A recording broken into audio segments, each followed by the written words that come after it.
I've mentioned this a number of times before, but I am a huge fan of Spider-Man. He's my favorite superhero. I've been introduced to the character through the 1994 animated series, the one that many of you probably are aware aired on Fox Kids back in the day. It started airing, I think, on like Disney or something when I was a little kid, and I pretty much immediately fell in love with the character there. I've followed much of his, movies, video games, TV shows, and have loved the character ever since. Like I said, I have yet to see uh, Into the Spider Verse. Sorry, Across the Spider Verse, but I have seen Into the Spider Verse. I liked that movie well enough. To me, it didn't quite live up to the hype, but it was still a very good film. I don't know if I'd say it was the best Spider-Man film, but you might be wondering why I'm getting into all this in the first place. Well, for one, although I don't think it was the best, I think it was pretty good. For another, while the discourse around concepts, and content, like a film or video game or anything like that, should be, things like the plot, the direction, the characters, things of that nature, we have some entirely different discourse to talk about. Hey everyone, my name's Christian Verstappen, and I have a lot to say about many things.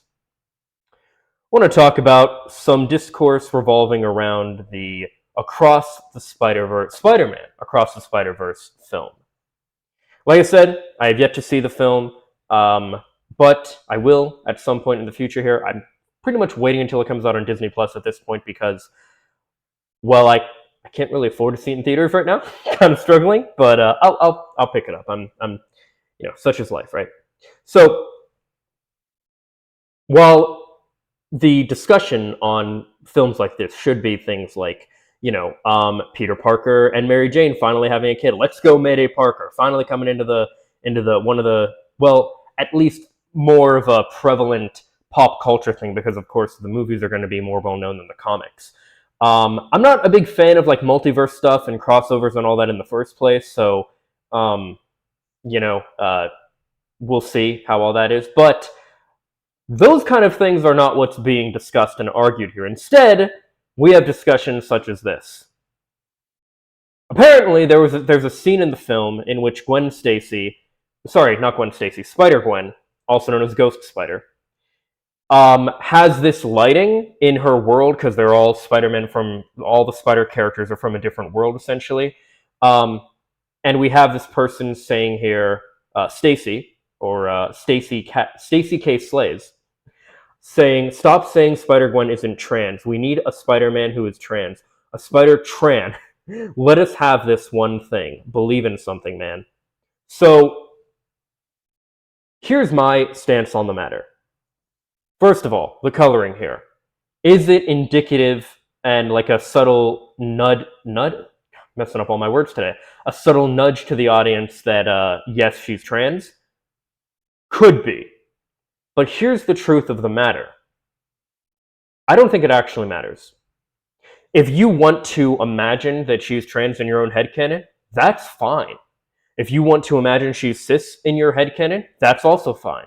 But to go and say things like, to kind of demand that your headcanon is true, like this one person who said, okay, wait, so she continues, Spider-Man, especially Spider-Gwen, is a very culturally trans thing. Spider-Men have always been god tier at tucking, and they've all had to hide a secret about their identity from most of the world out of fear of violence and social ostracization. That's us, okay. Look, if you relate to that experience as a trans person and you think, okay, yeah, I can see this as an allegory for a trans person, that's fine, that's valid, that's great. I disagree, but if you want to have that as your headcanon, that's fine. But when we have things like this, right? I hope Beyond, or the Beyond is the next Spider-Man, the Spider-Verse movie, if you will. I hope Beyond it'll be Beyond the Spider-Verse. I hope Beyond or the crew confirm it, because right now it's pretty obvious, but I feel they left it purposely vague to let it be up to interpretation to avoid scaring away conservatives. And then Stacey responds, and it's as much as we can hope for right now. Being more direct with it would cause a bunch of kids not to be able to see it, seeing the protected... Yeah, okay. So, right. And then these people say, no, you can't have her. Actually, you can't have any other existing characters. You need to make your own. So Spider-Gwen is a relatively new character. And look, if they do confirm in some universe or some comic or something that she's trans, that's fine. Um, Tim Drake Robin is bi. In fact, let me see if we can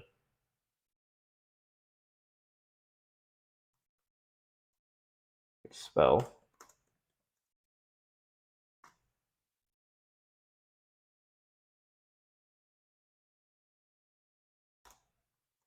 I want to find the panels. Is it this? No. There's a conversation that the Tim Drake Robin, the third Robin, had with Barbara Gordon, where she was Oracle at the time. Uh, and they were speaking on the matter while he was on a mission. I'm trying to find it here. Can't seem to find it. But they were speaking on a mission, or while he was doing patrol or something. He was running across rooftops while talking to her. Whoops. And she had said, or he had said, that, basically he came out to her as bisexual, and she supported him through it and everything, and that's great. That's all well and good. If he is, in this case, he is bi, and you have that bi representation, which is good. You also have Iceman from the X-Men, and you have, oh my god, what is the, oh, I can't remember his name. He's like a oh god, who was the,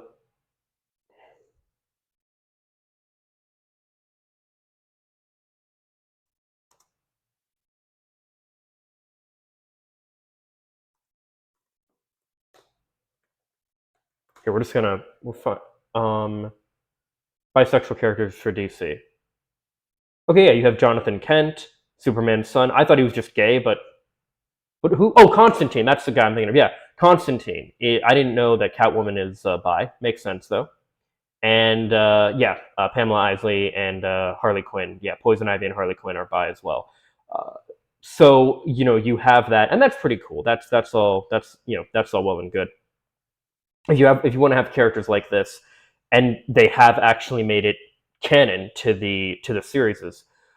But again, to force your own headcanon, I don't think that's the way to go about it.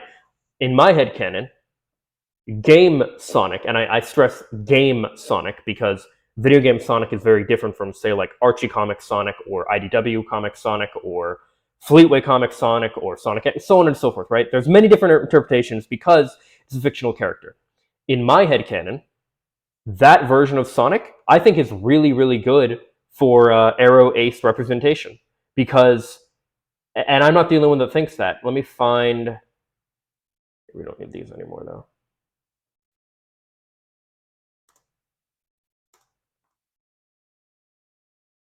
Okay, yeah. So last year, the YouTube user Chowmix did a really good video. I don't think Sonic is entirely straight. He makes a very good case, and I completely agree that Sonic is Arrow Ace. Basically, it comes down to the fact that he doesn't seem interested in women or men at all, and he's not in a relationship with anybody. He's constantly running away from Amy, so on and so forth. You might hear that concept and think, oh, that's really goofy, that's really weird, that's dumb, whatever. This is just a cartoon, or this is just a fictional character. Representation in media does matter, and it is important. And again, if you want to project and say that this character is trans because of X, Y, and Z, you can do that. But I can tell you, as an expert in projecting my own values and ideas and identities onto other people for years, and I did this with real people, it's just not true, right? I used to, because I was religious and things of that nature, and that was very important to me, I used to project my beliefs onto fictional characters and even real people, like celebrities that I followed, musicians and actors that I really looked up to. And all it took was if they would say, like in a song, like if they would use the word God in a non-vain way, like instead of "oh my God," they said something like God only knows. Shit like that. Like, little things, I could pick that and say, oh, that's it. They're... But I was projecting. And I gotta say, what the hell happened?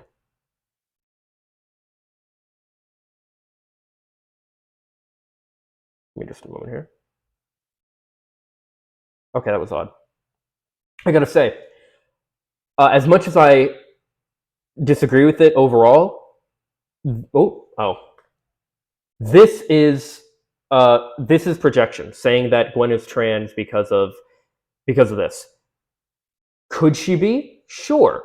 Do I think she is? No. Do I care if they make her trans? No. But I don't think that it's right to kind of, again, force your headcanon. Like, again, I think Sonic is Arrow Ace, just like Chowmix does. Do I need Sega to come out and say, yeah, Sonic is officially Arrow Ace? No. But, like, that's the whole point of headcanons and stuff. You can have headcanons. That's fine. So, yeah. That's one part of some of the insane Spider-Man discourse. But let's look at another part. Nerdotic with a classic Miles Morales' Miles Morales tweet. Now, why does he say this? Well, Nerdotic has a really big problem with Miles Morales Spider-Man, and I'm gonna give you 3 guesses as to what that problem might be. Three options here. Is it A, he doesn't like the costume for Spider-Man? Is it B, he doesn't like he's black. I'm not giving you 3 options. It's because he's black. He doesn't. Let's be real. And in fact, there are many people in the toxic fan base that think like this, like just some guy who says Miles Morales is the token Spider-Man. So I've been meaning to go over this video anyway. Now's as good a time as any. Let's do it. Miles Morales is not Spider-Man. If he were Spider-Man, you wouldn't have to keep telling us. Also, Yellow Flash is a sucker who bought Twitter Blue. 2 things can be true at the same time.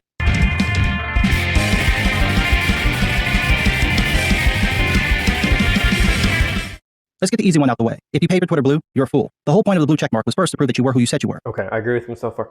Then it became about clout, about proving that the powers that be at Twitter liked you enough to give you the checkmark. But if you're paying for it, you have no clout. You just look silly bragging about paying $100 a year to rim Tony Stark's ass. It's like listening to someone brag about paying for sex. Oh look, you won't pay $8 to bone a prostitute? No, women want to fuck me for free. But hey, if you want to buy that checkmark because it makes you feel special, go ahead and toss Elon salad. Bring some dressing, you're gonna need it. Now for the easier part. Miles Morales isn't Spider-Man. I like that little dig at sex workers there too, and yeah, that's nice. So just real quick on that. I of course think that sex work is perfectly fine, and if people want to pay for an escort or anything like that, more power to them. I think, of course, that it should be decriminalized, and I think it's dumb. Like if someone wants to pay for it, I mean, I understand the idea of like it can feel kind of shitty because it's like, well, I couldn't like seduce somebody into this. I had to like pay for, like, I get it, but I don't think there should be additional shame with it. I think, if you personally feel shitty and it's like, damn, man, like, I wish you didn't have to pay for this. We should just have somebody that I'm with that, like, is attracted to me the way I am them. Like, I totally get that, but I don't think that it should be an issue. How do I know? Outside of that. Because you call him Miles Morales and not Spider-Man. No.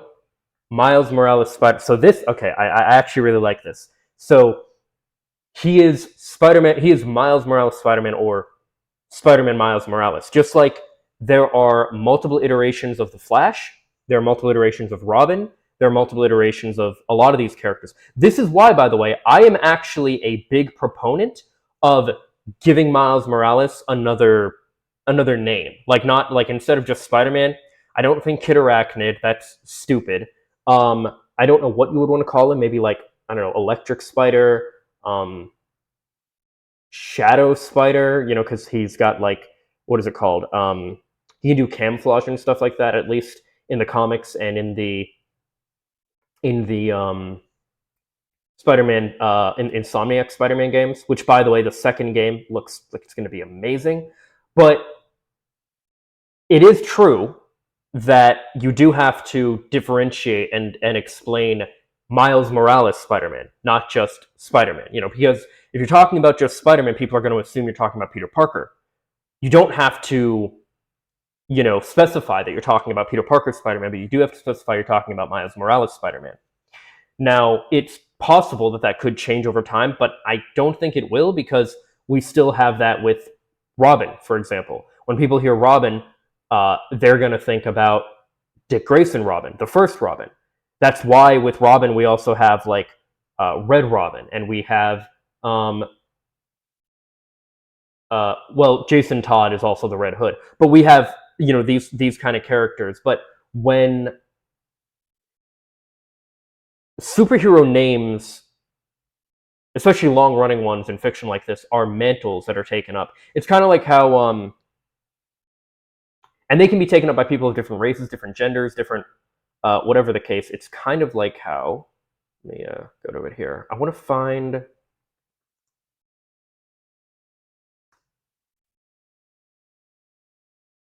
actually, here, let's do it. Well, okay, sure. So, oh god, I want to. Okay, so there's a character named Captain Britain, for example. Actually, you know what? Here. Let's use another example instead. The original Captain Marvel, not the Shazam Captain Marvel. The original Marvel Captain Marvel was a dude. It was a male.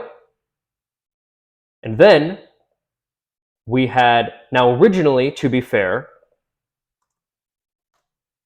originally we had, no. See, this is the thing, right? It even gets confusing when searching for this stuff. Then we had Carol Danvers as Miss Marvel. Well, more specifically, we had her like this as Miss Marvel. But then we had her take on the mantle of Captain Marvel, and we had the Miss Marvel mantle given to Kamala Khan. These titles for these characters, because that's what they are, they're titles, they can be passed on to different people, just like Peter Parker and Miles Morales. Miles Morales is Spider-Man, and the reason why he's Spider-Man, why that's so important, is because, let me find spoilers for the Ultimate Spider-Man comics.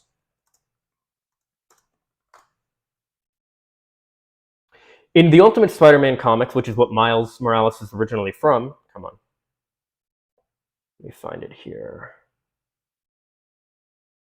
Can we? Okay, here.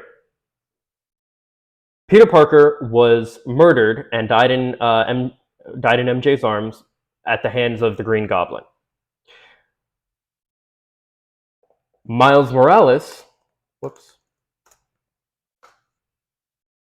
came along around the same time, got bit by the spider, did the whole Spider-Man thing, and with Peter Parker's Spider-Man gone, which in the Ultimate Universe, which is a different universe than the original universe most of you are familiar with, Peter Parker died, like I said, but he was only like 15 or 16. He started as 15 in the comics and didn't get very far past that age-wise. He didn't grow up like the Amazing Spider-Man, for example. Now, we had Miles Morales take Peter Parker's place. And originally, he donned a shitty Halloween costume version of what Peter Parker had. In fact, let me see if I can find... Whoops.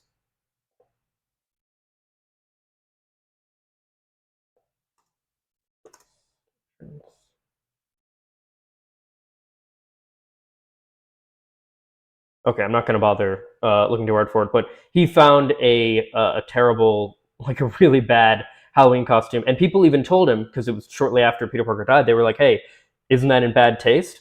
And, he eventually made his own costume and things of that nature, and really came into his own.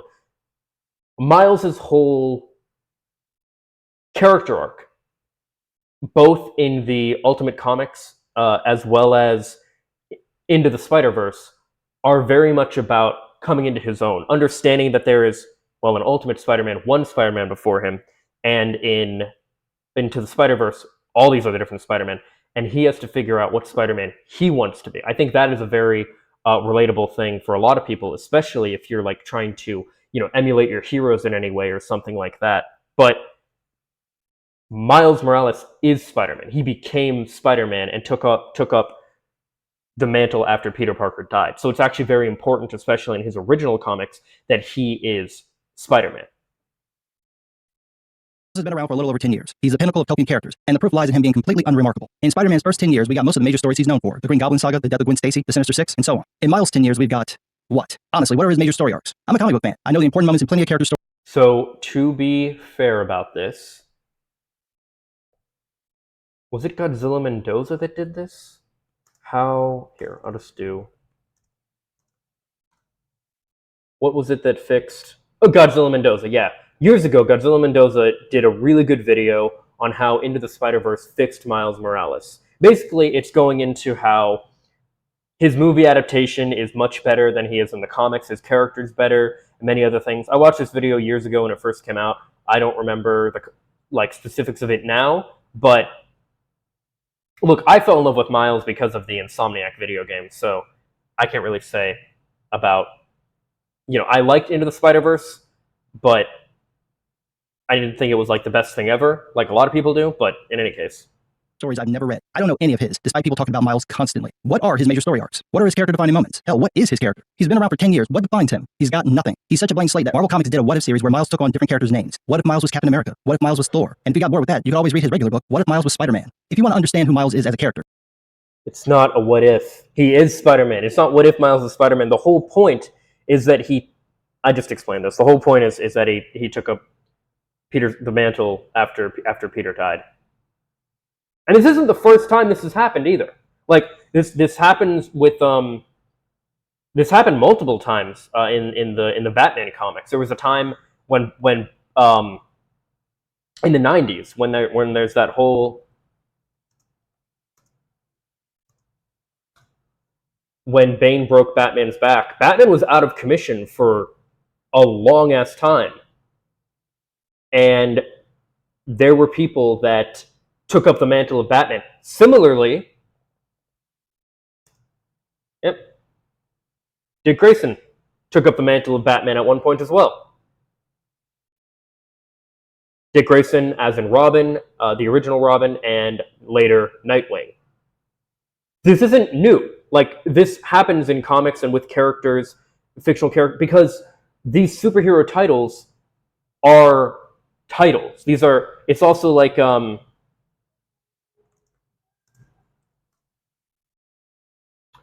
there was the character Nubia, who took up the mantle of Wonder Woman. Let me find... Here, wait.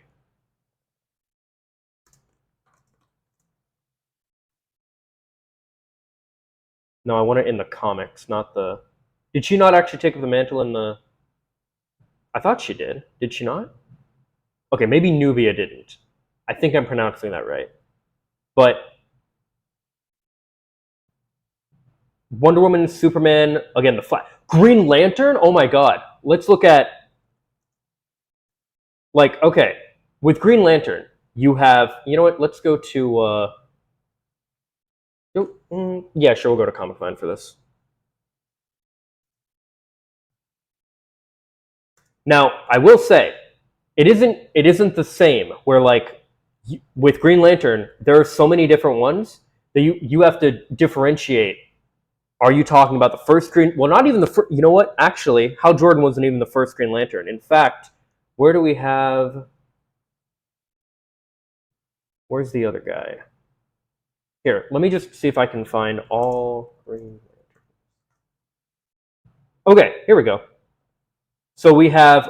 Who was the original guy from the 40s? What was his name? Alan Scott. Okay. Can we just... Okay, originally... Can we... Whatever. Here.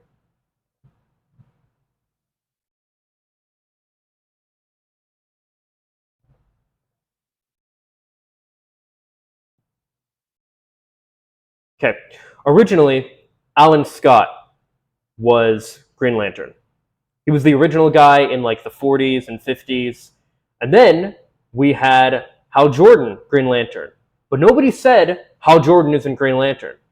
Nobody said that the others weren't Green Lantern. Nobody said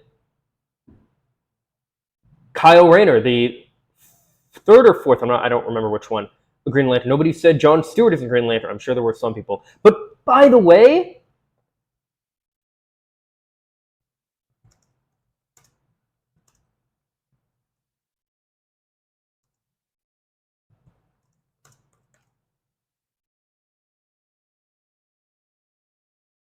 I want to see if I can find...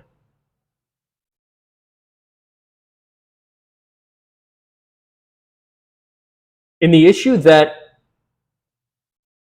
John Stewart becomes Green Lantern, I think... here we are.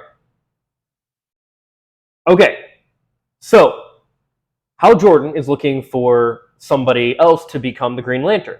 And he speaks with... I don't remember what these people are called, but he speaks with like the council of the Lantern Corps. And they're talking about possibly having John Stewart, a black man, and this is in the 70s. They're talking about him becoming the Green Lantern. And Hal Jordan asks, that's the man you want to trust with the power ring, the finest weapon ever created? And then the council guy says, he has all due qualifications, and we are not interested in your petty bigotries. To which Hal responds, hey, that's not what I meant. Maybe he's brave on... Anyway, point is,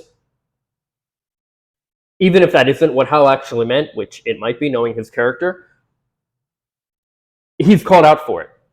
Now, obviously, if this comic was made today, you'd have tons of, alt-right, anti-SJW people being like, oh, this is woke, comics are growing woke, Green Lantern went woke, blah, blah, blah, right? All these different things. John Stewart's a token character. Why? Because he's black. Nobody said that about Guy Gardner. Nobody said that about any of these characters. These are all Green Lantern. Simon Baz. They're all Green Lantern. They are a specific Green Lantern, but Green Lantern is a mantle. Green Lantern is a title. It is not one specific person. Now, depending on when you grew up and things like that, you might associate Green Lantern either more with Hal Jordan or John Stewart, especially if you grew up with, say, like the Justice League animated series, and know that is Green Lantern. But you could also know Hal Jordan as Green Lantern. That's fine. There's nothing wrong with that.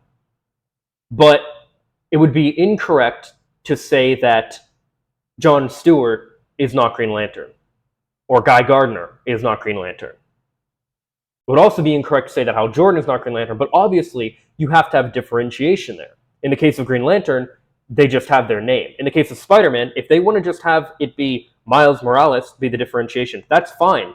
I do still think he should have a different name to prevent this kind of confusion, but it is what it is. However, when you have people like this who are like, oh, he's token, no, he's not. Take Peter Parker, give him a tan, cut his hair, take away all of his problems and most of his intelligence. Now you have Miles Morales. We've been told that Miles was created so black kids could see themselves in Spider-Man, because it's just impossible to identify with the character covered from head to toe. The whole point was that he could be anyone under the mask, but apparently... That is true, that he's meant to be anyone under the mask. That is a big part of the appeal of Spider-Man. However, he... Let me see if I can find the original... When they were originally making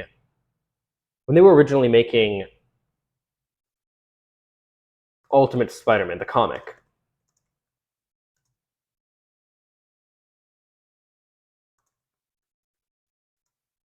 see if I can find...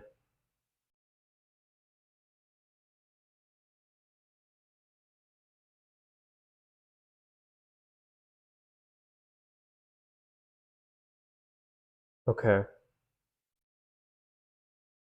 I might be misremembering, but I remember reading an article or an interview or something where one of the writers saying that, I think it was Michael Bendis, saying that when they originally were going to work on Ultimate Spider-Man, the 2000 comic series, they were originally thinking of making him black. They decided against it, but they were originally thinking of making him black, and they did the same. They did it with because they wanted something to physically and visually differentiate him, especially in the medium of comics, which is very visual. Yeah, that would make sense that you'd want to have that, because right now, when you have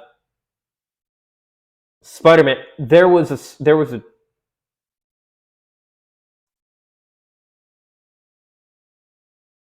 a video game years ago, great video game, highly recommend, called Spider-Man Shattered Dimensions. Okay, this will be better. In it, you had, oh, can you see this? Okay, cool. You had the Amazing Spider-Man, that's the original Spider-Man 616. You had Spider-Man 2099, which of course is getting a lot of love now due to the Across the Spider-Verse. You had Spider-Man Noir, which is a Spider-Man that takes place in the in the 30s. It's a very dark noir Spider-Man. And then you had Ultimate Spider-Man, which was, to differentiate him, they gave him the black suit, because Ultimate Spider-Man's regular suit is just the red and blue suit. They knew they had to do something to differentiate him. Nowadays, if they were to do something with something like Shattered Dimensions, they could put Miles Morales instead of Peter Parker in a black suit. Now, it's cool that they did this, especially because I love the black suit. I love the symbiote. It's awesome. But it's also true that especially visual mediums like these, you have to have something to differentiate these characters.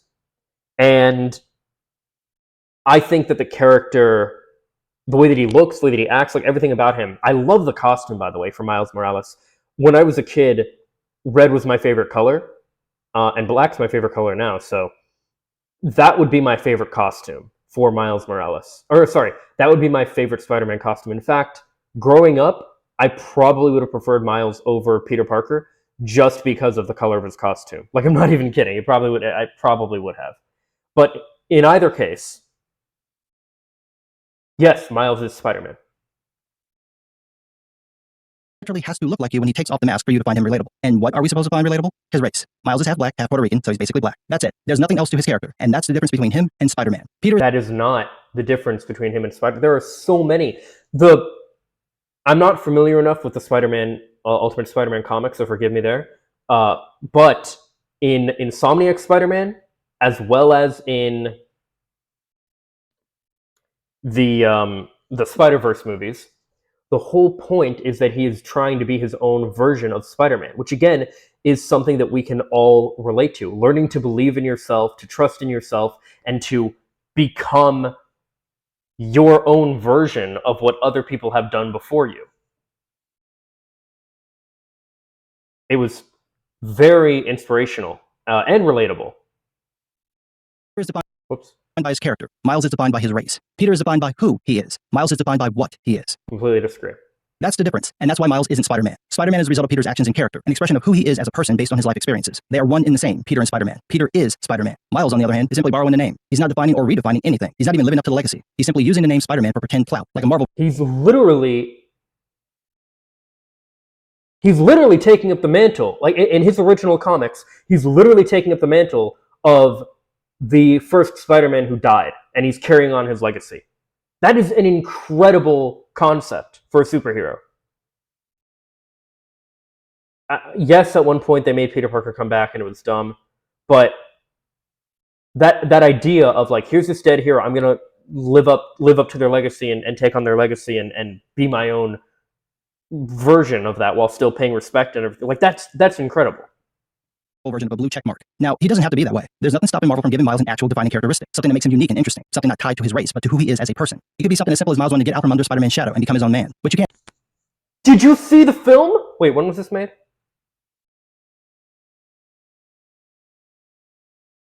Did you see the film? Did you read the comics? Do you know what you're talking about? Did you play the game? Yeah. This is December 9th of last year. This is insane. Can't do that if you basically. So you have to wonder, right? Is he lying to push a narrative of like, oh, these things that Spider-Man is that's exactly what they're doing with him. Like, what are you talking about? Making him Peter Darker. This is why his comics have tanked, and why every adaptation that includes him actually has to create a character arc for him, and yet they still fall into the trope of Miles being great drink Spider-Man. You wanted McDonald's, instead you got your mama's hamburger. And so you're going to keep seeing this nonsense of people saying Miles Morales is Spider-Man, because there's nothing actually proving he's Spider-Man. If you have to keep telling people this, then it isn't true. This is, by the way, the core problem with palette swapping characters. We know who the real character is, and we know this tokenized version is only there to check a box. That doesn't mean there aren't people who genuinely like the character. There are plenty of legit Miles Morales fans. It just means that there's no substance to the character because the only thing that makes him important is what he looks like. Make Miles his own man. Give him his own identity. He can still have the spider powers. Just let him literally has all of that. He does have his own identity, his own powers. Again, he's amazing. I mean, well, he's ultimate, but he's incredible in the Insomniac game. Spider-Man Miles Morales, really good game. Spider-Man Into the Spider-Verse, yeah, it's a good movie. My favorite interpretation of him so far is Into the Spider-Verse. Oh, sorry, the Insomniac game. Both of them, the original and the Miles Morales. Not really DLC, but like an expansion, I guess you could call it. be his own character. He doesn't have to be called Spider-Man for people to relate to him. As I said years ago, Spider-Man is iconic. We know who he is, and it's not Miles Morales. Let Miles be his own person. Give him an actual character with actual events to define who he is as a person, and he will be accepted for the unique individual that he is. But he will never, and I mean ever, be Spider-Man.